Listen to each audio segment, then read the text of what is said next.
하나님 말씀은 지난 시간에 계속해서 고린도후서 5장 16절에서 19절까지 말씀입니다. 신약성경 291면 고린도후서 5장 16절에서 19절까지 다 같이 우리 한 목소리를 합독하십니다. 시작. 그러므로 우리가 이제부터는 어떤 사람도 육신을 따라 알지 아니하노라. 비록 우리가 그리스도도 육신을 따라 알았으나 이제부터는 그같이 알지 아니하노라. 그런즉 누구든지 그리스도 안에 있으면 새로운 피조물이라. 이전 것은 지나갔으니 보라 새 것이 되었도다.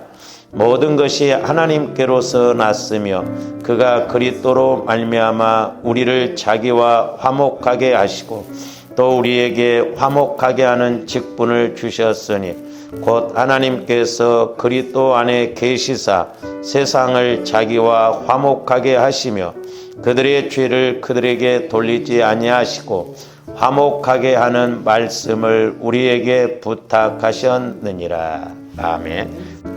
오늘 또 계속해서 예수 그리스도를 믿는 신앙과 예수 그리스도 안에 들어가는 신앙 두 번째 시간을 갖습니다. 이제 조원들이 신앙생활을 함에 있어서 우리가 영적인 공식, 영적인 원리를 잘 알아야 된다라고 그랬습니다. 그래야만이 우리가 신앙생활은 그냥 지식적인 차원이 아니라 영적인 차원이기 때문에 이 영적인 원리와 공식을 알지 못하면 그냥 지식적이고 그냥 하나의 종교 생활이 될 수밖에 없습니다.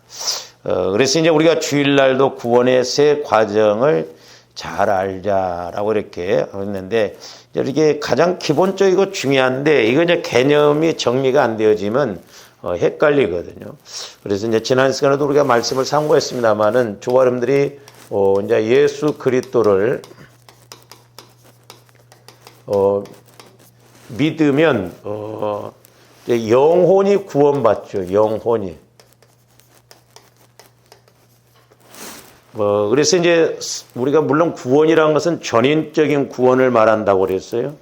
그런데 이제 성경에서도 보면 이 구원을 세 과정으로 예수 그리스도 안에서 시제상으로 이렇게 세 과정으로 이루어지는 걸 볼 수 있다 그랬습니다. 그러니까 다시 말씀드리면 어린아이가 태어났으면 당연히 자라나야 되듯이 이제 조함대 영혼이 죽었던 영혼이 예수를 믿음으로 태어났으면 당연히 성장을 해야 되죠.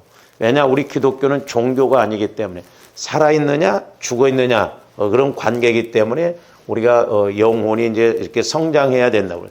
그래서 이제 제일 먼저 조함대 예수 그리스도의 죽으심과 이제 부활을 믿으면 이건 은혜의 선물이기 때문에 뭐 어떤 조건이 없다고 그랬어요. 그래서 이제 영혼 구원이 이루어지는 것은 조함대 신분이 바뀌어졌다. 신분이 변화가 이루어졌다. 왜냐? 예수를 믿지 않으면 지옥 갈 신분이었는데, 즉 마귀의 자녀였는데 이제 우리가 예수 그리스도를 믿음으로 이제 지옥 갈 인생이 천국 갈 인생으로 마귀의 자녀에서 이제 하나님의 자녀로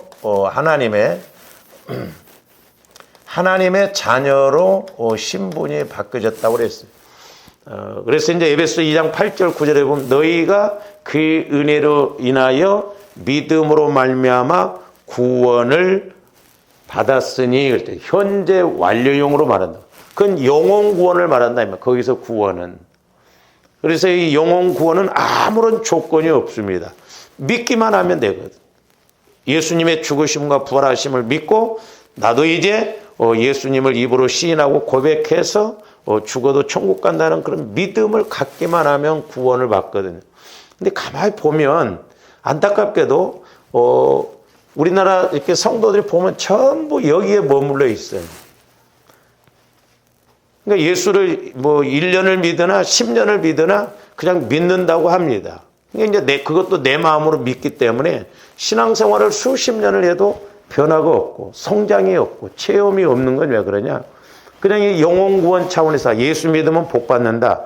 예수 믿으면 구원 받는다. 예수 믿으면 천국 간다. 그냥 그런 개념으로만 이렇게 신앙생활하다 보니까 내가 성령 하나님을 통해서 예수님과 1대1로 교제가 이루어지는, 하나님과 교제가 이루어지는 그런 신앙생활이 안 이루어진다 이 말이에요. 그러니까 여기만 강조했기 때문에 예수 믿으면 복 받는다. 그래서 많은 사람들이 예수를 믿었잖아요. 근데 이제 또 먹고 살만하고 뭐 등 따숩고 배부르니까 뭐 내 마음으로 믿었기 때문에 좀 뭐 별로 느낌이 없으니까 열심히 신앙생활을 안 한다. 지금 코로나로 인해서 타격들이 많더라고요. 장사하시는 분들도 희한하게 코로나 이후로 손님들이 훨씬 안 온대요, 지금. 근데 장사하는 사람들뿐만 아니라 우리 한국교회도 무려 뭐 확실한 건 모르겠지만 12,000교회가 없어졌다고. 이게 어마어마한 숫자거든. 12,000개가 없어졌다는 게 교회가. 그러니까 그게 왜 그래요? 그냥 종교 생활하다 보니까 그냥 힘들고 어려우니까 또 코로나 걸렸을 때 그냥 뭐 안 나오고 집에서 또 이렇게 줌으로 드리고 뭐 유튜브로 드리고 그러니까 너무 편하거든. 저도 이렇게 해보니까요. 오전 예배만 드리고 오후 예배 안 드리니까 그렇게 편하고 좋더라고. 그래서 오후 예배를 회복시키는데 저는 한참 걸렸습니다. 뭐 성도들도 그렇죠. 안 드리다가 하려니까 얼마나 힘들어. 이제 그 맛을 알아가지고 코로나가 끝났음에도 불구하고 교회를 안 나온대요. 기가 막힐 노릇이잖아. 그거 왜 그래요? 예수님을 인격적으로 만났다고 한다면 그렇게 못하지. 그러니까 지식적으로 믿으니까 그래, 지식적으로. 그러니까 오늘 아침에도 말씀드렸습니다만 저와 여러분들의 믿음은 어려울 때 증거가 나타나는 거예요. 어려울 때. 어려움을 겪어봐야 돼. 그러니까 어려움이 겪으면 여지 없습니다. 내 본바탕에 있는 그런 모든 믿음이 다 드러나는 거예요. 좋을 때는 뭐 다 좋은 것 같죠. 그러니까 지금 코로나라고 하는 그 문제 때문에 많은 사람들이 예배를 안 드리고 교회를 안 오고 교회를 떠나가는 거예요. 여기에 머물러 있다 보니까. 근데 이제 중요한 건 두 가지, 중요한 것은 이제 여기인데, 이제 조화님들이 예수를 믿으면 영원히 구원받아. 이건 선물이요. 조건이 없어. 그러니까 이 믿음 갖고 가면 안 돼요. 이제 조화님들이 예수를 믿었으면 우리는 예수 그리스도 안으로 들어가야 됩니다. 안으로. 안으로 들어가면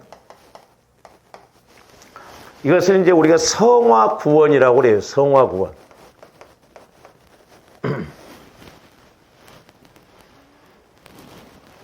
이제 관건이 뭐냐면, 저도 해보면 그렇고, 또 성도들도 마찬가지고, 저와 여러분들이 얼마만큼 성화 구원을 이뤄나가느냐. 예수 그리스도 안에서 이제, 이렇게 살아가느냐. 근데 이제 이것도 우리가 예수 그리스도 안으로 들어가는 것도 그냥 들어가지는 것이 아니잖아요. 저와 늘 보혈을 통해서 또한 성령 하나님을 통해서 내가 모태로부터 형성되어져서 아직도 내 안에 처리되어지지 않는 육신의 마음, 상처난 마음, 죄성 이런 것들이 자꾸 처리가 되어져서 내 마음이 100이라고 한다면 이제 얼마만큼 이렇게 자꾸 성화를 이뤄 나가느냐 이게 이제 중요하거든요. 그래서 조합들 마음이 주님 마음으로 이렇게 자꾸 바꿔져야 하나님께서는 성령을 통해서 분명히 말씀을 하시는데 어디에 말씀을 하시냐면 내 마음이 아니에요. 내 마음. 내 마음이 아니라 예수 그리스도의 마음에다 말씀하신다 이 말이에요. 그러니까 내가 예수를 30년이 아니라 40년을 믿고 죽을 때까지 믿어도 성령의 음성을 못 듣고 예수님을 못 만나고 믿는 사람들이 의외로 많아요. 내 마음으로 믿을. 내 마음은 죄성이 있고 상처가 있고 쓴뿌리가 있잖아요. 그리고 육신의 생각은 사망이라고 하는데 육신의 생각은 내 마음과 내 마음이 육신의 마음이면 죽은 마음이거든요. 그러니까 하나님과의 관계가 안 이루어지는 거예요. 그래서 이제 조범들 얼마만큼 내가 예수 그리스도 안으로 들어가느냐. 그래서 조범들의 영적 상태도 알아야 돼요. 나를 방해하는 내 안에서 역사하는 이런 영적 세력들이 무엇인가. 이걸 우리가 모르는 경우도 있거든요. 많아요. 저도 마찬가지입니다. 그러니까 날마다 조합들이 깨어서 보혈을 의지해서 성령으로부터 우리가 이런 것을 조명받아야 되거든요. 자칫 잘못하면 신앙생활이 이런 게 예수 그리스도의 마음으로 처리가 안 되어지고 내 마음 갖고 신앙생활하다 보면 이게 굳어져 버리면 뭐 10년 전이나 20년 후나 똑같습니다. 그냥 하나를 그대로 가는 거예요. 그게 어떻게 보면 저주거든. 그러니까 조합들이 몸부림쳐야 되는 거예요. 왜냐? 마귀도 지 자리를 안 뺏기려고 얼마나 발악을 하고 공격을 하는지 몰라요. 내 마음 갖고 신앙생활하라고 하거든. 내 마음 갖고. 내 생각 갖고 신앙생활하라고 하거든. 그러니까 보세요, 조감들이. 이제 때로는 이렇게 고난도 오잖아요.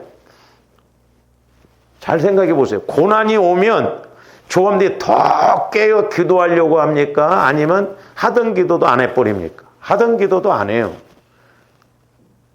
그 왜 그래요? 마귀가 방해하니까요. 그러니까 제가 제일 이제 이렇게 목회를 하면서 좀 어려운 게 뭐냐면 여러분들이 문제가 없을 때는 뭔 말해줘도 그냥 괜찮은데 여러분들이 힘들 때 뭔 말해주면 기분 나쁘면 시험 된다니까. 응? 예를 들어서 기도하라고 하면 괜히 막 올라와. 어? 혼신하라고 하면 더 막 기분 나쁘다 이 말이에요. 그 왜 그래요? 그러니까 조금더 어려울수록 더 깨어서 기도하려고 하고 어려울수록 더 막 힘을 내야 되는데 어려워버리면 고난이 오면 하던 것도 안 한다 이 말이죠. 그럼 왜 그래요? 내 마음과 그러니까 마귀는 이때 확 낚아채거든요. 그래 네가 해봐야 뭔 소용이 있냐? 뭐 네가 지금까지 안 했냐? 막 내 안에서 속삭입니다. 그래서 못하게 해요. 그래서 조함들이 자꾸 내 마음을 그리스도의 마음으로 성화를 이루어가야 된다는 거죠. 성화를 이루어가지 아니하면 내 마음 갖고는 설령 하나님께서 성령을 통해서 말씀을 주셔도 안 믿어져요. 그래서 하나님의 법과 하나님의 말씀은 예수 그리스도의 마음으로만 믿을 수 있고 법을 지킬 수가 있다라고. 우리 오해하지 말아요. 제가 실질적으로 이렇게 뭐 이제 타교인들한테도 그렇게 보지만 이게 무섭더라고요. 그러니까 내 생각을 갖고 있는 사람들에게 신앙생활을 오래 했잖아요. 그러면 제가 어떤 영적인 것을 이렇게 이야기를 해줘도 받아들이지를 않고 못 깨달아요. 계속 육신적인 소리만. 야, 이게 보통 문제가 아니구나, 이게. 그래서 얼마만큼 조함들이 성화구원을 이루어가느냐. 그래서 에스겔서 47장에 있는 말씀처럼 적용적인 측면에서 보면 성전에서 흘러나온 물이 그 말씀을 상징하기도 하고 성령을 상징하기도 하죠. 그러니까 얼마만큼 내가 성화를 이루어가느냐. 발목, 무릎, 허리, 헤엄칠 얼마만큼 20%, 50%, 70%, 뭐 90% 성화가 이루어져 가느냐에 따라서 성령을 통해서 주시는 말씀이 훨씬 더 깊게, 높게, 길게 많이 깨달아질 줄로 믿습니다. 그러니까 조함들이 여기에 꼭 초점을 맞춰요. 이제 우리가 내가 구원받았다고 한다면 여기에 초점을 맞춰요. 그래서 조함들이 성령 하나님의 음성을 듣고 성령 하나님과 교제가 이루어져야 비로소 내 영혼도 구원받았구나. 이런 구원의 확신이 온다니까요.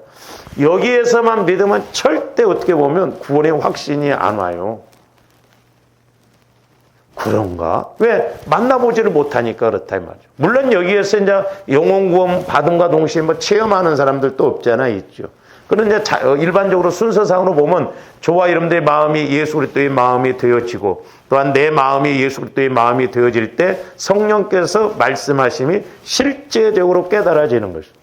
그래서 우리 예수님도 너희는 이 마음을 품으라고 그리스도의 예수의 마음이라고 했죠. 너희가 내 안에 내가 너희 안에 거하면 많은 열매를 맺는다고 그랬죠. 그러니까 어떻게 보면 가장 기본적이고 중요한 것인데 이것을 우리가 소홀히 여기고 그냥 개념이 없이 신앙생활하면 문제가 되는 거예요. 그래서 이제 성화구원이라고 하는 것은 내 마음이 아니라 새 마음이에요. 새 마음. 나중에 말씀을 드렸습니다.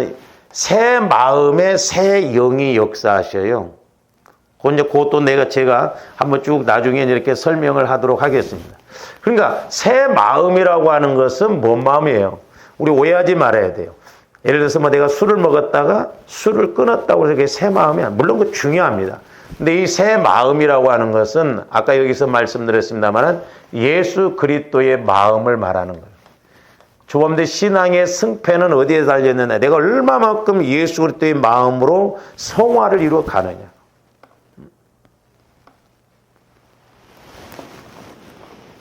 그래서 이렇게 하나님께서는 이제 여기에서는 믿기만 하면 됐지만 여기에서는 이제 조금더 하나님과의 관계를 맺고 가야 되는 거예요. 성화구원에서.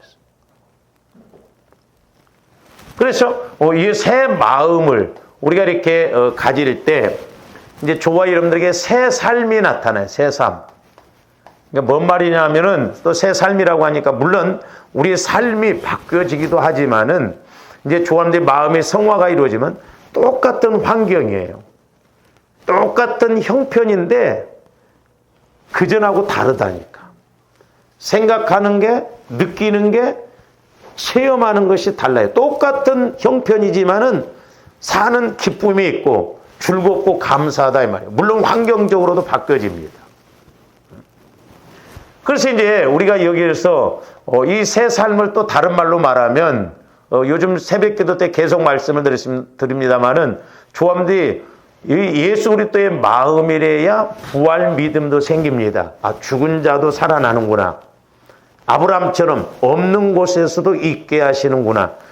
그러니까 아브라함은 하나님께서 하신 말씀을 믿을 때 믿었어요. 그러니까 하나님이 일하시거든요. 그러니까 조함들이 뭘 하려고 하지 말아야 돼요. 근데 우리는 자꾸 내가 막 성령보다 기도보다 말씀보다 앞장서 가지고 내가 하려고 하거든요. 하나님은 뭘 요구하시냐면 저와 여러분의 마음의 성화가 이루어져서 성령께서 그 예수 그리스도의 마음의 말씀을 주시면 내 영혼이 그걸 믿기만 하면 된다는 거죠. 믿으면 누가 일하냐면 하나님이 일하시는 거예요. 아브라함의 믿음이에요. 그래서 우리가 아브라함의 복을 받을 수가 있는 거죠.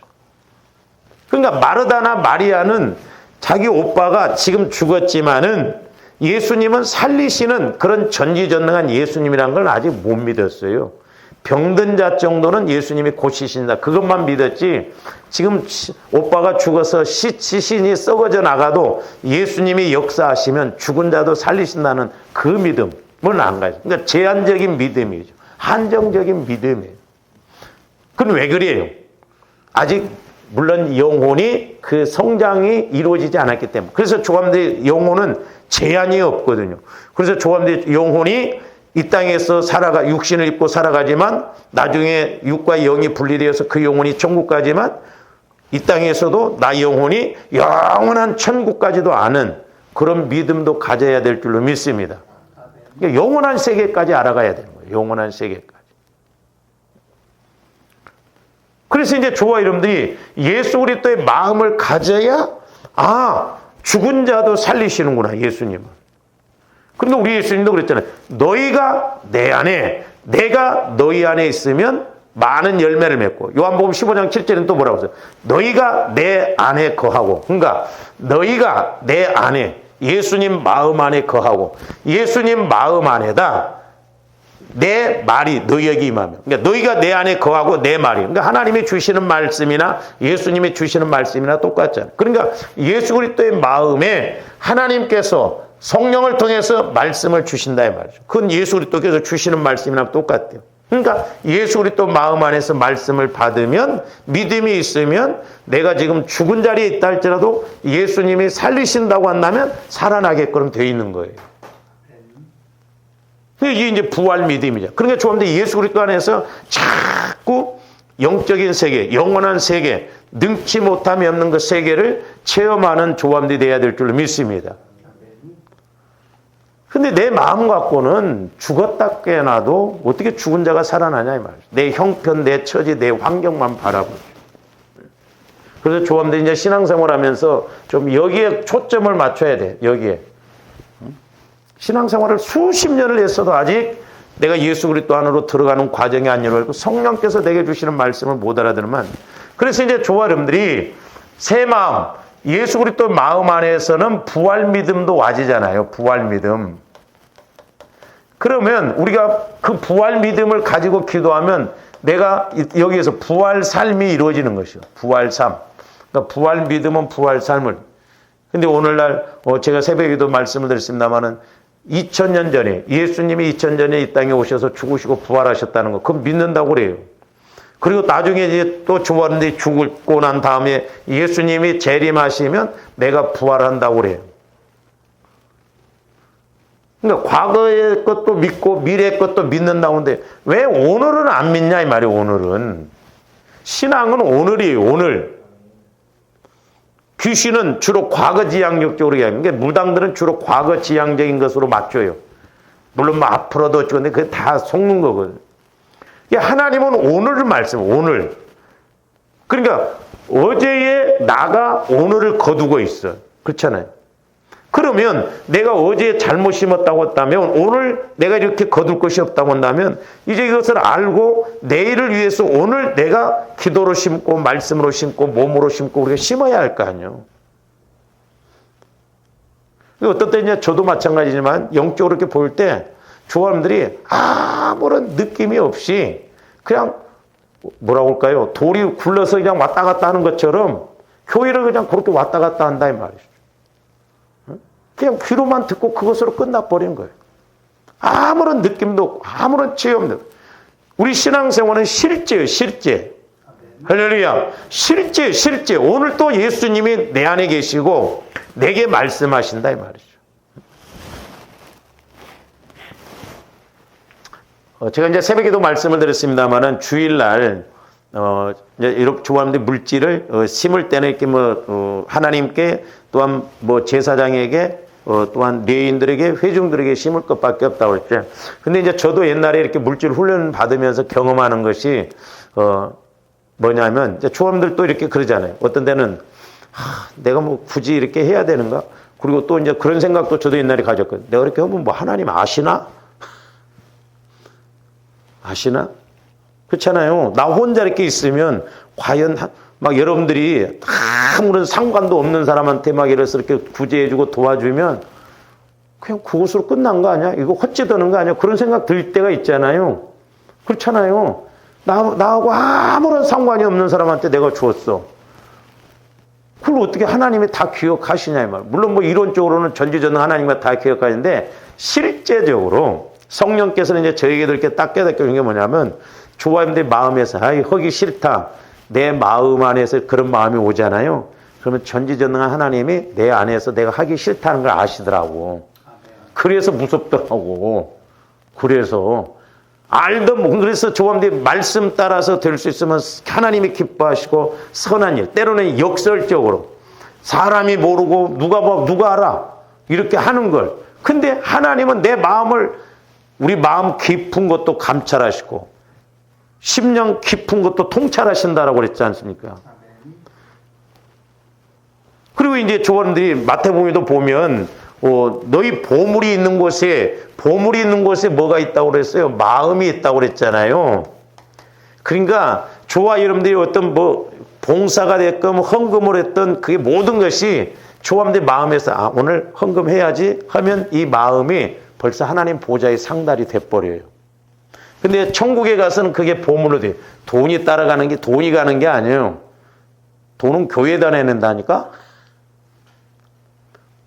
근데 너희 보물이 있는 곳에 마음이 있다. 옛날에도 제가 이렇게 물질을 훈련받아서 그걸 깨달았는데 뭐냐면, 그러니까 저와 여러분들이 하나님 나라에 참 물질을 심어 놓고 그러면 실질적으로 뭘 심어 놓은 거예요?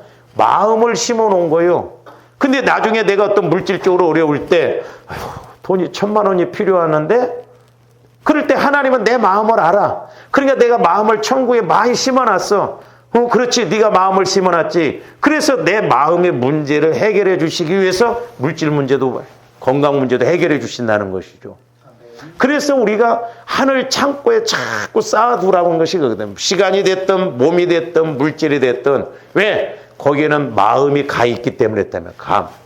사람도 그러잖아요. 누가 나를 위해서 마음을 많이 써주면 빚 갚잖아요. 고맙고 그러니까. 근데 저것이 나 아팠을 때 말이야. 아는 척도 안 하고 모른 척하고 그러면 너도 당해봐라. 이런 식이잖아. 우리 인간은 못돼 먹어가지고. 근데 하나님은 영과 홍과 관절과 골수를 찔러 쪼개실 뿐만 아니라 히브리서 4장에 보면 우리 마음과 생각의 뜻까지도 감찰하신다라고 그랬어요. 그래서 때로는 조합원들의 신앙을 혼자 있을 때 점검해 보세요. 혼자 있을 때. 내가 과연 지금 하나님 앞에 의롭다 한가? 지금 예수님이 옆에서 계신다고 한다면 뭐라고 하실까? 그러니까 내가 안에서 마음 먹고 있는 것, 이런 것 다 하나님이 다 아시고 계신다 이 말이에요. 그래서 마음이 실려져 있는 거예요. 그래서 조합들이 마음을 많이 드러놓으면 나중에 내 마음에서 어떤 요구가 있을 때 하나님은 내 마음의 문제를 해결해 주세요. 그래서 저는 내 보물이 있는 곳이 마음이 있다라고 하는 것이 그런 측면으로 깨달아. 그렇구나. 결국 그러니까 내가 하나님 앞에 자꾸 이쁜 마음, 하나님을 감동시키는 마음, 하나님이 기뻐하시는 마음, 이런 마음을 자꾸 이렇게 실어내요. 실제 사람도 그렇잖아요. 막 여러분들이 사람과의 관계에서 저 사람이 막 어려워, 힘들어. 그럼에도 불구하고 막 나를 돕겠다고 하고 이렇게 나를 막 챙기고 그러면 눈물 나고 감동받잖아. 안 겪어봤어요? 근데 하나님도 마찬가지예요. 저와 여러분들이 어려운지 힘든지 그게 다 알아요.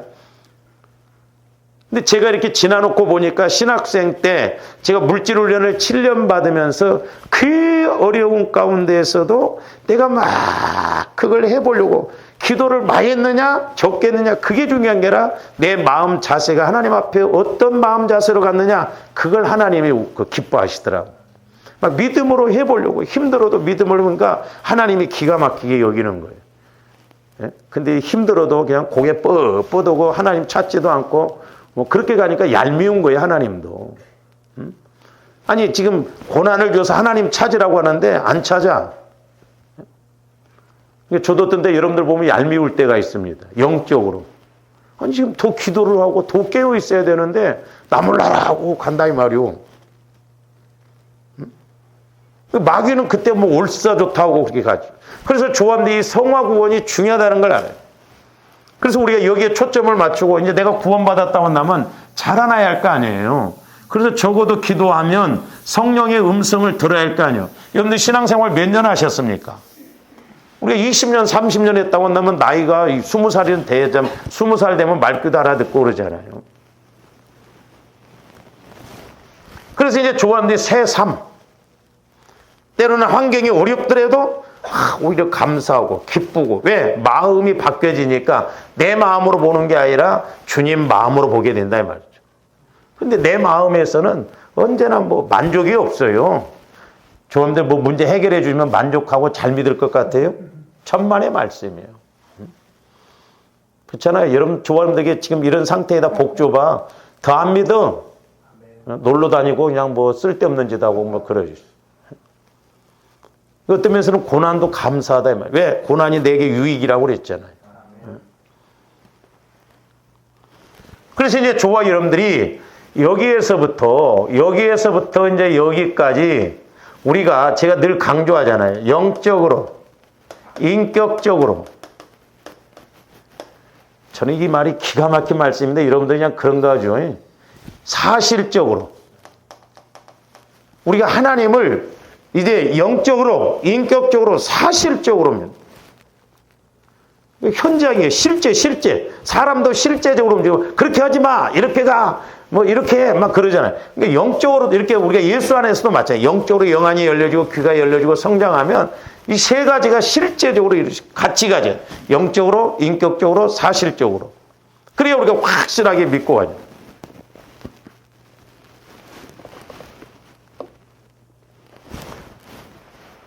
그래서 이제 조원디 우리가 여기서 보면 우리가 이제 요한복음 1장 12절에 보면 영접하는 자 곧 그 이름을 믿는 자들에게는 하나님의 자녀 그랬잖아요.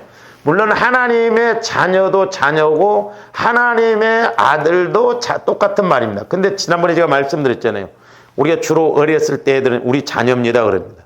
그러나 그 어린 자녀들이 컸을 때는 이제 자녀라기보다는 우리 아들입니다, 딸입니다. 왜? 그만큼 성장해서 지 앞가림을 하고 이제 사람 노릇을 하니까 그렇게 부르거든요. 근데 성경에서 자녀나 아들이나 같은 말인데 이렇게 굳이 좀 강론적으로 나눠본다고 하면 여기에서는 믿기만 하면 그냥 하나님의 자녀가 되는 법적으로 여기가 이제 신분 보는 게 법적으로잖아요.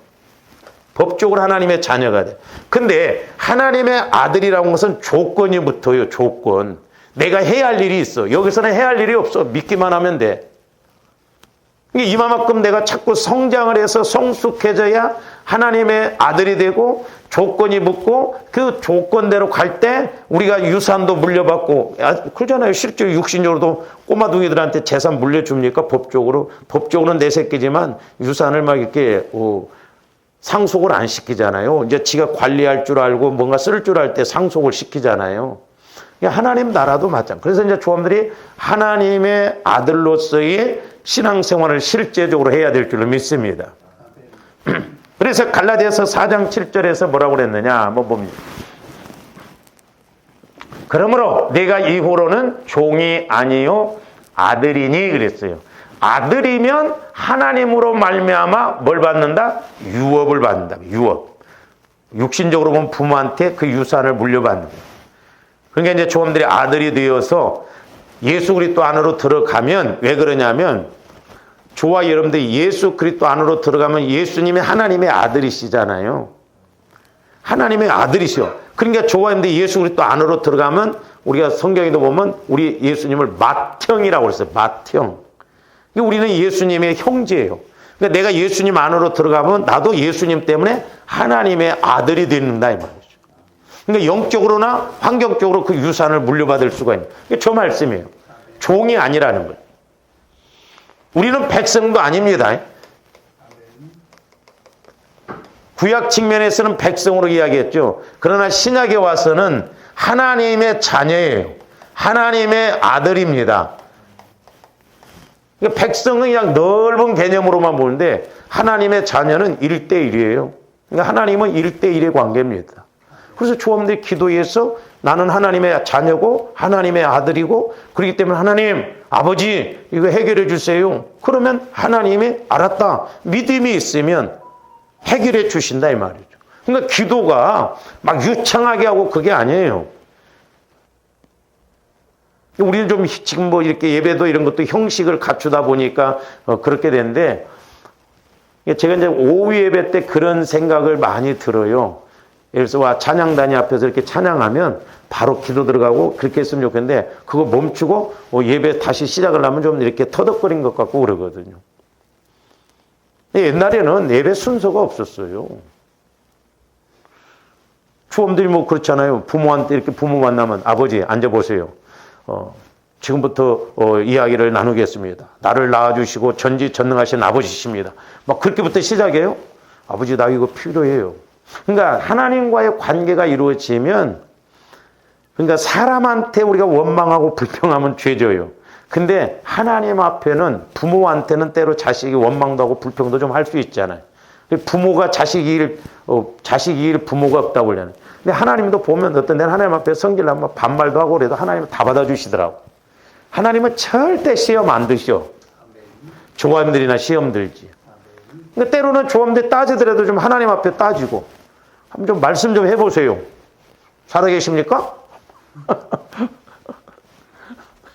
옛날에 교회 집사님이 막 자기 마음대로 안 되면 막 금요일날 있는 때 와서 막 성질 내면서 그런 막 하나님의 살아계시면 그럴 수가 있습니까? 내가 억울해서 못 살 겁니까? 그러니까 제안했어요. 그래 살아있으니까 그렇다 그러더라고. 살아계셔.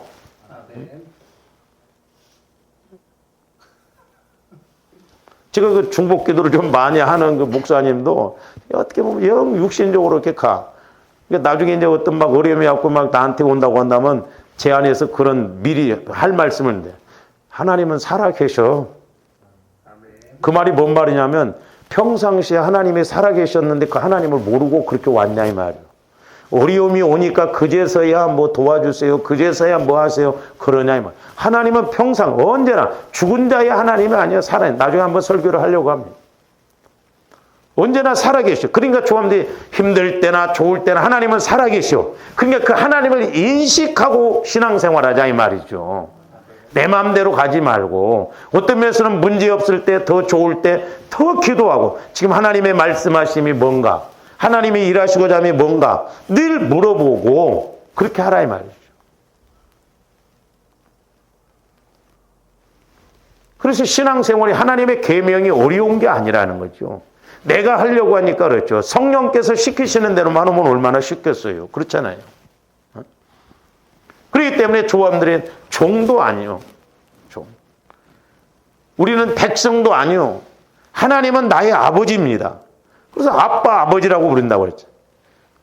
그래서 저와 여러분들이 실제적으로 교회 와서 기도하든 집에서 기도하든 간에 이렇게 부모하고 사람하고 대화하듯이 하나님 이렇습니다. 저렇습니다. 믿음을 가지고 그렇게 가면 하나님은 분명히 어떤 채널을 통해서 어떤 방법을 통해서 말씀하시거든요. 말씀하십니다. 저한테 단지 못 들으니까 그래요. 못 들으니까. 그러니까 내 마음 갖고는 안 된다고 그랬어요. 주님 마음 안으로 그러니까 빨리 들어가고 우리가 자꾸 주님 마음으로 성화를 이루어가야 된다고. 오죽하셨으면 성령께서도 저에게 내 종아 너희가 내 안에 내가 너희 안에 이게 성화 과정인데 요한복음 15년 그걸 지속 반복적으로 가르치라는 거예요. 이게 안 되면 우리 목회자들도 성도들도 성령과의 관계가 안 이루어집니다. 그러니까 지식적으로 이렇게 하다 보니까 성령과의 관계가 이루어진다 보면 신사도파니 이단이니 잘못되니 그런 식으로 말해요. 너무너무 안타까운 거예요. 왜 살아계신 하나님을 멀리 공중에다가 이렇게 띄워놓고 그냥 나름대로 믿냐 이 말이에요. 나를 성전 삼고 내 안에 계시는데 내 안에 계신 예수님께 물어보면 되잖아요. 내 안에 계신 예수.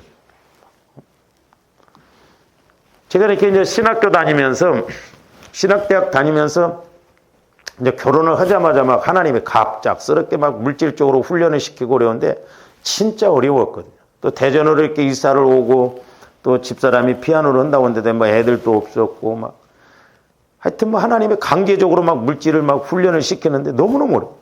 지금도 이렇게 생각납니다만은 이렇게 이제 집에서 이렇게 이제 그 신학대학을 가려면 걸어서 이렇게 이제 다리를 건너가는데 지금도 이렇게 가다가 이렇게 탁 카브를 틀면서 하나님 나 너무너무 힘들어요 그랬거든요. 그랬더니 성령께서 내 안에서 보내면 야 이놈아 어떻게 항상 날이 맑은 날만 있냐. 비 오는 날도 있지 않냐. 구름 끼고 비 오는 날도 있지만 구름 끼고 비 온다고 해서 해가 없습니까? 있거든요. 그러면서 뭐라고 하냐면 때로는 비가 오고 구름이 끼듯이 네 인생에도 고난이 오지 않냐. 그러나 비가 오고 난 다음에 땅이 더 굳어지고 하늘이 막듯이 네가 이 고난을 이기고 나가면 더 좋은 날도 오고 맑은 날도 있다. 그 음성 한마디에 얼마나 힘이 되고 위로가 되고 그런지 그래서 막 더 기도를 했거든요. 그렇구나. 어떻게 살다 보면 항상 맑은 날만 있어요. 우리가 비 오는 날도 있고 구름 뜬 날도 있고 그렇다고 해서 해가 없는 게 아니잖아요. 그러나 오히려 비가 내리고 난 다음에 공기도 맑고 먼지도 다 이렇게 깨끗해지고 땅도 굳어지고 그렇듯이 그렇다는 거예요. 그래서 제가 그때 집사람한테도 그런 이야기 했어요. 여보 우리 신학교 다닐 때 차라리 어려움을 겪자. 그리고 목회할 때 우리가 물질적으로 어려움 겪지 말아야지. 그때 가서 물질적으로 어려우면 더 힘들지 않냐. 지금 목회를 하면서 생각해보면 우리 또 목사님들 겪어보면서 교회가 두 가지 문제예요. 어떻게 보면 크게. 하나는 부흥이 안 돼. 하나는 물질적으로 어려워. 부흥도 안 되고 물질적으로 어려우면 목회 더 못 오겠더라고. 그러니까 12,000교회가 문을 닫는다 이 말이죠. 치고 나갈 수가 없으니까. 그러니까 어쨌든 성도들도 막 은혜 받게 해서 은혜 받아서 복 받아서 교회를 세우고 그래야 될 거 아니냐 이 말이죠. 그래서 저도 목회자로서 내가 해야 할 일은 해야 된다 이 말이죠. 목회자로서 내가 해야 할 일은 해야 된다.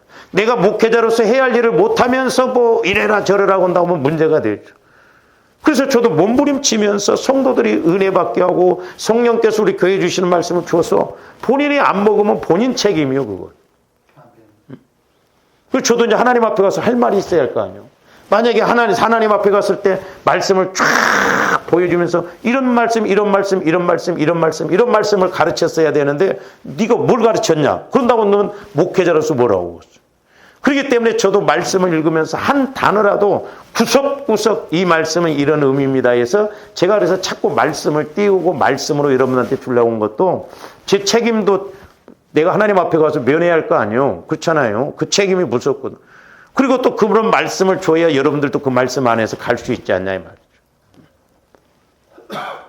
근데 희한한 건 교회마다 보면 좀 그런 게 있어요. 목회자가 좀 시원치 않으면 성도들이 해보려고 몸부림치고 또 목회자가 해보려고 하면 성도들이 그냥 그렇고 그렇더라 이 말이죠. 같이 가면 얼마나 좋냐 이 말이죠. 하나님은 교회를 살리기 위해서. 왜? 주님 몸이기 때문에. 그래서 조언들이 이렇게 성화구원을 이루감이 있어서 이제 이것도 우리가 뭐 주일날 더 구체적으로 좀 나누겠습니다만은 성화구원에 있어서 새 마음은 예수 그리스도의 마음이다. 부활 믿음이다. 그래야 우리가 새 삶이 이루어진다. 그러려면 조언들이 하나님의 아들, 내가 유산을 물려받을 수 있는 그런 조건이 있어야죠. 그렇잖아요. 성장해서 관리를 할 수 있는. 그래서 요즘 부모들은 그런데요. 자기 재산이 100억이 있으면 50억을 써서라도 자식들을 그 50억이라도 관리할 수 있는 그 지식을 그렇게 키운대요. 옳은 말이에요.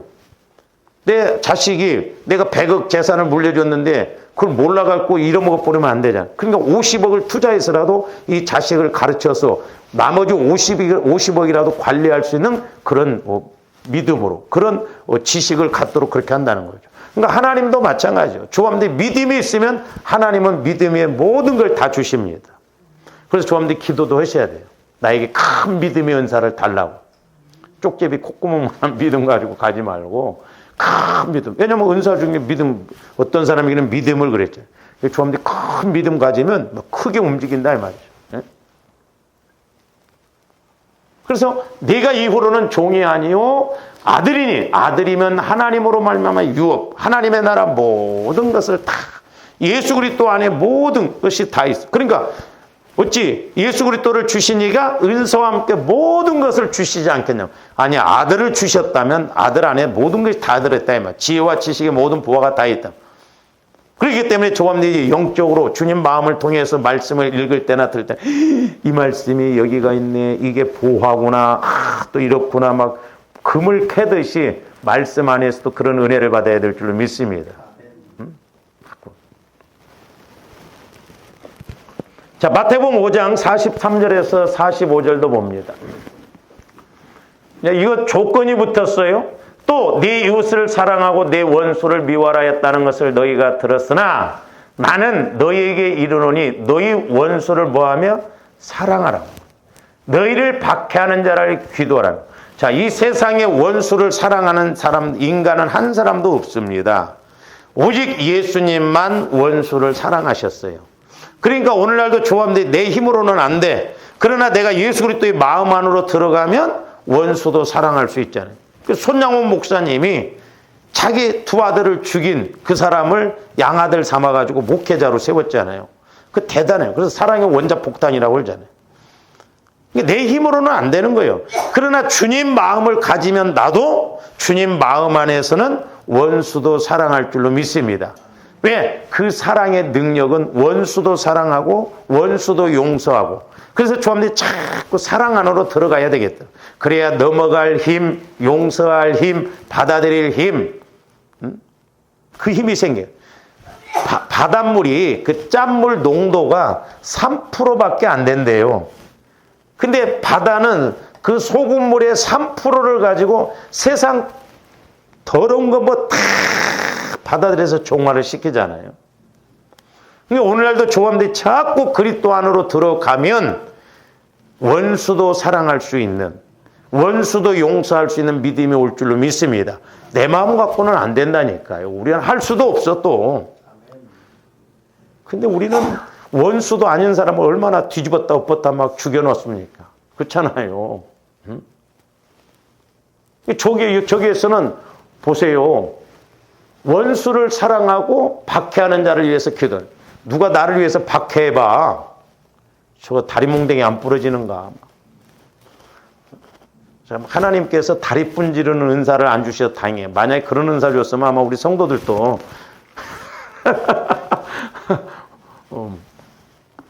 아마 우리 목사님들이 다리 분지르는 은사를 있다고 한다면 성도들 다리 많이 분지러 놨을 거예요. 말 안 듣는다고. 자, 계속 봅니다. 45절. 이같이 안적 그렇습니다. 원수를 사랑하고 핍박하는 자를 위해서 기도해야 돼. 그게 조건이에요. 조건. 그러니까 하나님의 아들이 되는 것은 조건이 있어요. 물론 뭐 자녀나 같은 의미지만 이건 성장해서. 그러니까 우리가 육신적으로도 조건이 있잖아요. 애가 자라나야 관리를 할 줄 알아야 유산도 물려주잖아요. 이같이 한즉 하늘에 계신 너희 아버지의 뭐가 되리니?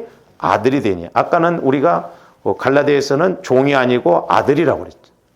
또 여기에서는 원수를 사랑해야, 핍박하는 자를 위해서 기도할 줄 알아야 하나님의 아들이 된다는 거예요. 하나님의 아들. 이게 조건이에요.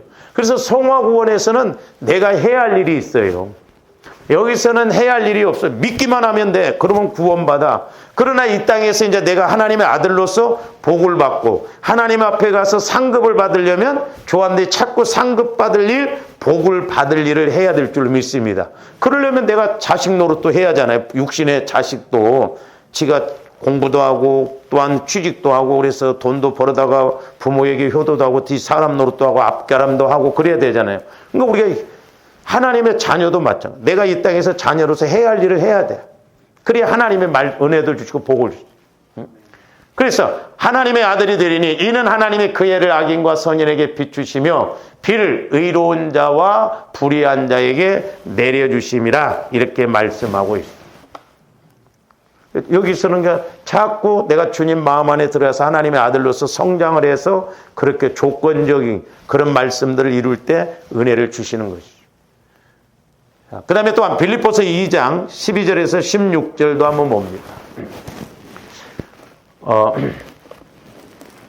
우리가 이제 에베소서 2장 8절 9절에서는 영혼구원이라고 했죠. 너희가 그 은혜를 인하여 믿음으로 말미암아 구원을 받았나니 구원을 얻었으니 현재 완료형으로 말해요. 근데 저기에서는 이제 구원에 대해서 또 뭐라고 그랬냐면 그러므로 나의 사랑하는 자들아 너희가 나 있을 때뿐만 아니라 더욱 지금 나 없을 때에도 항상 복종하여 두렵고 떨림으로.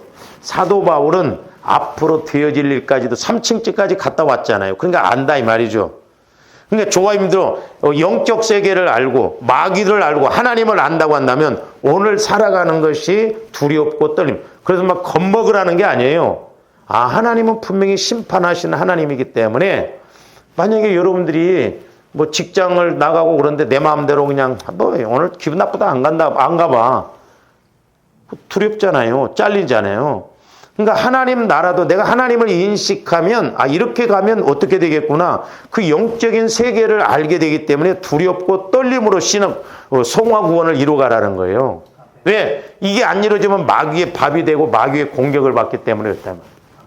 그러니까 사도 바울은 너희가 나 있을 때나 없을 때나 두렵고 떨림으로 구원을 이루어가라. 왜? 성령께서 너희를 성전 삼으시고 너희 안에서 말씀하시는데 너희가 그 말씀에 불순종하고 성령을 거역하고 해방하고 소멸하고 근심 싣고 거슬리면 너희들이 심판이 크기 때문에 그렇다는 거예요.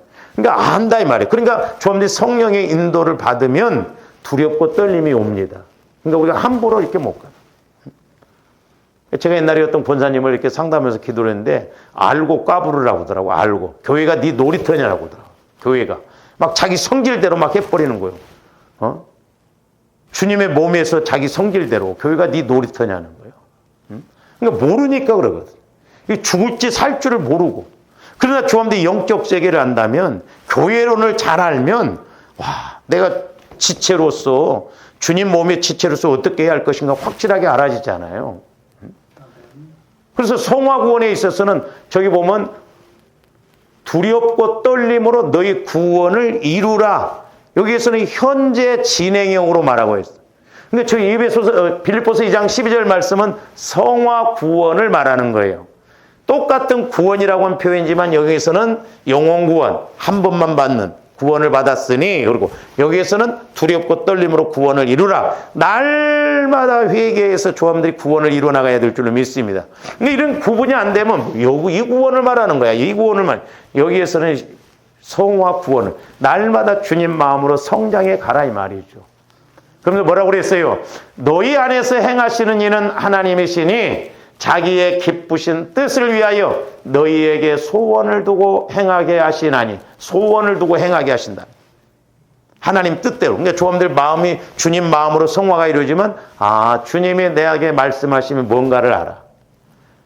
그게 우리가 그게 알아가는 것이 성화 구원을 이루어가는 과정이죠. 그래서 소원을 그 때로는 막 내 안에서 자꾸 소원이 와죠. 그 조아림들은 예를 들어서 막 성령께서 그런 소원을 주셨는데 에이 이거 내 생각이지. 에? 왜? 그렇게 하면 손해일 것 같고 막 힘들 것 같고 한데 그런 걸 놓치면 안 돼. 그게 성령을 소멸시키는 겁니다. 그렇게 여러분들이 서너 번만 그렇게 성령을 무시하면요, 성령도 말씀한 사람들 그러잖아요. 말했는데도 무시당하고 그러면 또 말하겠어요. 그래서 우리가 성령에 대해서 잘 알아야 돼요. 5가지를 제가 말씀드렸죠. 예? 근심시켜드리지 말고, 거슬리지 말고, 소멸하지 말고, 거역하지 말고, 회방하지 말라고. 소원을 두고 이렇게 말씀하시죠. 그때는 아멘하고 치까닥 우리가 순종해야 될 줄로 믿습니다. 왜냐하면 하나님께서 내게 은혜 주시고 복 주시려고 하기 때문에 그렇거든요. 계속 봅니다. 모든 일을, 그래서 원망과 시비가 없이 하라. 원망과 시비가 없이 하라는. 그러니까 조아름들이 시험 든 증거가 뭐냐면 자꾸 내 입에서 원망이 나오고 시험이 들고 막 자꾸 딴소리하고 그럽니다. 그 조심해야 돼. 마귀가 자꾸 그렇게 해서 조아름들 마음을 자꾸 사로잡거든. 왜냐? 이는 너희가 흠이 없고 순전하여 어그러지고 거스르는 세대 가운데서 하나님의 흠없는 자녀로 세상에서 그들 가운데 빛들로 나타내기 위해서 그렇다 이 말이죠. 빛들로. 하나님은 우리를 연단시켜서 우리를 조각해서 하나님의 합당하게 쓰시고자 하는데 나무가 처음에는 깎여질 때 얼마나 아프겠어요. 그러니까 조금들 꼭 시험 통과해야 됩니다. 때로는 고난 거쳐야 돼요. 거치지 않고는 우리가 다스려지지 않거든요. 16절 봅니다. 생명의 말씀을 받겨 나의 다름질이 헛되지 아니하고 수고도 헛되지 아니하므로 그리스도의 날에 내가 자랑할 것이 있게 하려 함이라. 그러니까 사도 바울도 내가 너희들을 이렇게 가르쳤는데 내가 그 가르친 수고가 헛되지 않. 만약에 저도 하나님 앞에 가서 제가 여러분들에게 가르쳤는데 여러분들이 그걸 모르고 오는 게 다 말씀이 유산시켜진 것을 천국에 가서 본다고 한다면 얼마나 가슴이 아파요, 서로가. 그렇기 때문에 주 여러분들이 이 성화 구원에 있어서 우리가 이렇게 날마다 그리스도의 마음으로 이렇게 바꿔나가는 건 조건이다. 이건 내가 해야 할 일이다, 이제. 여기서는 전적으로 하나님이 하실 일이고, 여기서는 내가 해야 할 일이다, 이 말. 성화를 이루어가는 거. 그러므로 주 여러분들 이 시대 말에 이렇게 성화 구원을 이루어서 우리가 새 삶을 살아가는 그런 단계까지 가는 믿음 생활이 되시기를 주님의 이름으로 축원을 드립니다. 기도하시죠. 사랑의 주님, 감사합니다. 하나님의 나라는 말이 있지 않고 능력이 있다고 하셨는데 우리가 이제 듣고 배운 말씀들이 실제적으로 우리의 삶에 적용되어지게 하여 주시옵소서. 우리가 날마다 성화를 이루어가므로 실제적으로 주님의 음성을 듣고 실제적으로 움직이는 복된 저희들 되게 하여 주시옵소서. 감사를 드리오며 예수 그리스도 이름으로 기도하옵나이다. 아멘.